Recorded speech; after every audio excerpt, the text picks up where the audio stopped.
número 1 del laboratorio de electricidad. En esta ocasión vamos a leer las instrucciones, las cuales dicen que implementemos la siguiente práctica de laboratorio.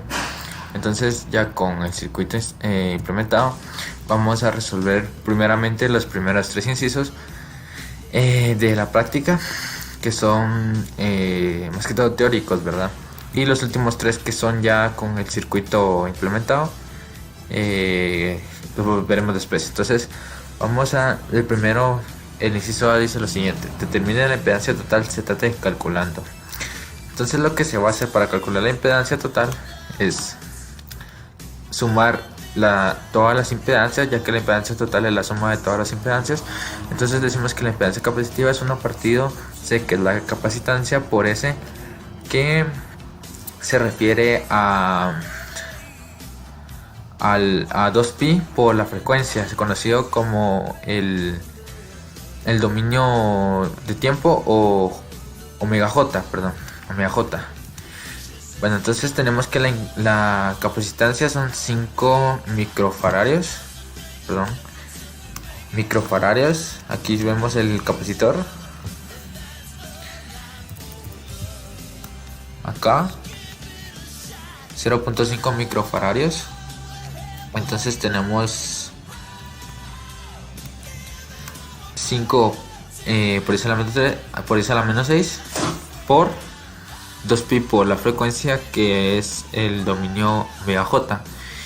Entonces tenemos la impedancia total del capacitor, que es igual a 318.31 j ohmios. Entonces simplemente lo que vamos a hacer para la impedancia total es los 318.31 j más los 500, que es el valor de la resistencia de acá arriba. Esa sería la impedancia total en el inciso A. Para encontrar el voltaje del capacitor,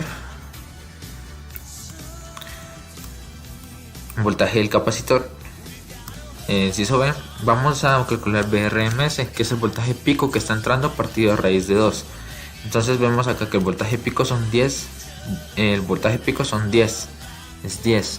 Entonces tenemos 10 partido a la raíz de 2, que es igual a 7.07. Para pasar a dominio fasor, lo cual es necesario para, por últimamente, pasarlo a dominio de tiempo y así conseguir el voltaje total en el capacitor, debemos hacer un divisor de voltaje, que es la que necesitamos partido la suma.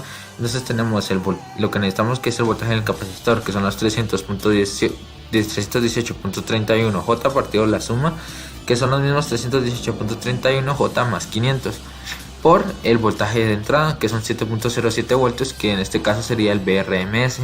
Esto nos va a dar un total de 2.04 más 3.20, y esto nos va a quedar como una parte real y una imaginaria. Entonces, para pasar a dominio de tiempo, lo vamos a hacer de forma cuadrada, o más es casi la misma forma como usar Pitágoras, pero se llama forma cuadrada. Entonces tenemos en parte real elevado al cuadrado más la parte imaginaria elevado al cuadrado.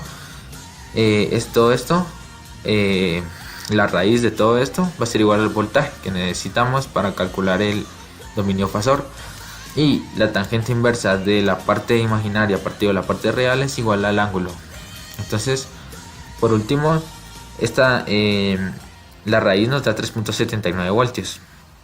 Esto, para pasarlo a dominio de tiempo, necesitamos multiplicarlo por raíz de 2, ya que anteriormente lo dividimos. Necesitamos multiplicarlo por raíz de 2, y ahora nos tiene un total de 5.36. Aquí tenemos los primeros incisos. Ahora simplemente lo que tenemos ahora dice medir el voltaje del voltímetro en el capacitor, en BC.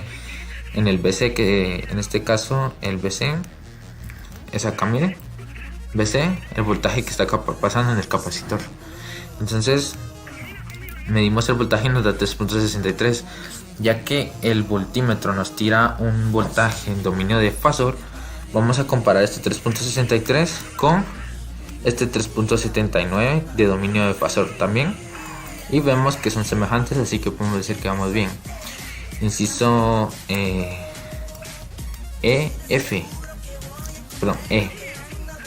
medir BC con el voltímetro en el capacitor. Aquí era el voltímetro en AC. Entonces tenemos que 3.70 voltios nos da también el dominio difusor, solo que midiéndolo con AC, ¿verdad? Entonces es casi similar acá, si se pueden dar cuenta, 3.63 y 3.70.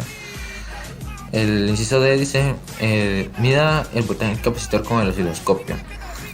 En el osciloscopio la distancia entre la onda era de 1.8 por 3 voltaje que nos daba en el osciloscopio, lo estamos multiplicando por 3 voltios, eso nos da 5.4, ya que el osciloscopio nos tira el voltaje en dominio de tiempo, y lo vamos a comparar con este voltaje de dominio de tiempo que tuvimos acá, que son 5.36, se asemeja a 5.4. Por último, solo graficamos la señal de salida, y esta es la señal de salida. Muchas gracias.